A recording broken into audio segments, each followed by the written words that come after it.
जय भगवान श्री कृष्ण जी। भगवान और आप चैनल के अत्यंत प्रिय श्रद्धालु भक्तों,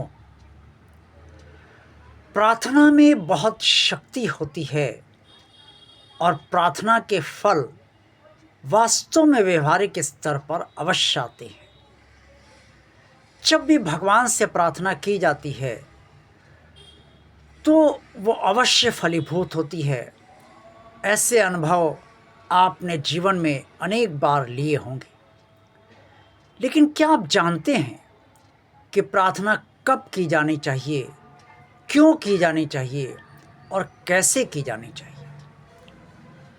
प्रार्थना और बात करने में और बात कहने में बहुत अंतर होता है।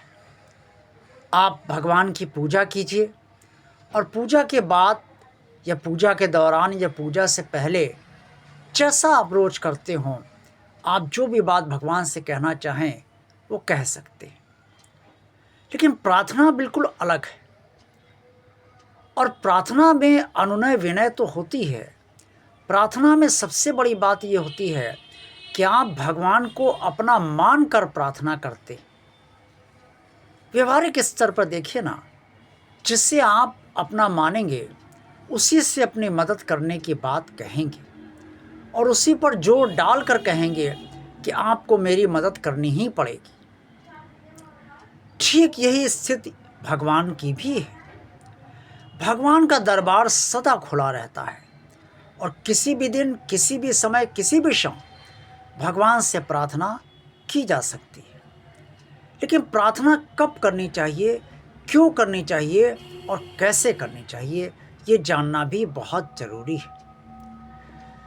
जब भगवान से कहने के बाद और बहुत पुरुषार्थ करने के बाद, सब कुछ करने के बाद, सारे प्रयत्न करने के बाद भी आपकी समस्या का समाधान ना हो रहा हो और आपके पास कोई अन्य विकल्प ना बचा हो, तब आपको प्रार्थना भगवान से करनी ही चाहिए और उसी भगवान से करनी चाहिए जिससे आप सबसे ज़्यादा मानते हैं और जिससे आप सबसे ज़्यादा लगाव रखते हैं। क्योंकि जहाँ लगाव होगा वहीं विश्वास होगा और अगर विश्वास नहीं है तो प्रार्थना नहीं की जानी चाहिए। ये नहीं होना चाहिए कि प्रार्थना कर देते हैं, देखो क्या होता है। ये विश्वास की स्थिति नहीं है। ये विश्वास की स्थिति होनी चाहिए कि अपने भगवान से प्रार्थना जिस दिन मैं करूँगा उस दिन भगवान मेरी प्रार्थना को सुनेगा और फलीभूत भी अवश्य करेगा। जब इतना ठोस विश्वास आपका अपने भगवान के प्रति होता है तभी आपकी प्रार्थना फलीभूत होती है। अब प्रार्थना कैसे की जानी चाहिए? प्रार्थना आप किसी भी प्रकार से कर सकते हैं और आपकी भाषा कोई भी हो सकती है। आप अंग्रेज़ी जानते तो अंग्रेज़ी में प्रार्थना करिए, हिंदी जानते हिंदी में प्रार्थना करिए, जो भी भाषा आप जानते हैं उस भाषा में आप प्रार्थना करिए।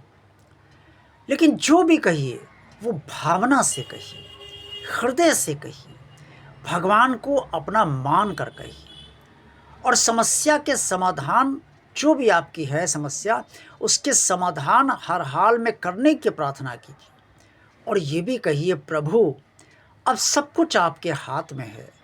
अगर आप मेरी प्रार्थना स्वीकार नहीं करेंगे और इससे फलीभूत नहीं करेंगे तो आपका भक्त का विश्वास टूट जाएगा। अब ये आपके हाथ में है कि आप मेरे विश्वास को टूटने देते हैं या नहीं।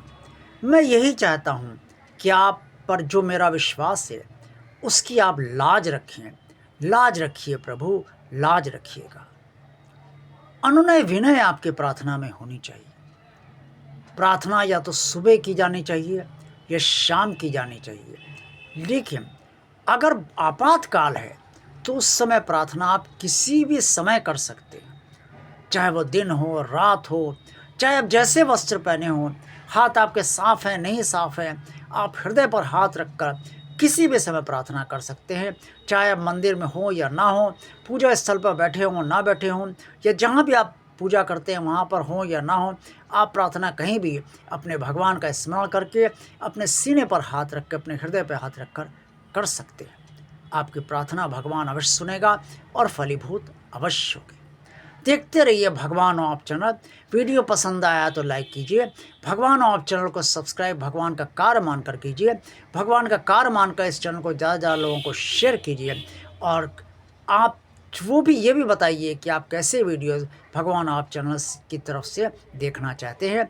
आपके कमेंट्स पर इस बारे में ज़रूर भगवान ऑफ चैनल विचार करेगा। आप सबका कल्याण हो। जय भगवान श्री कृष्ण जी।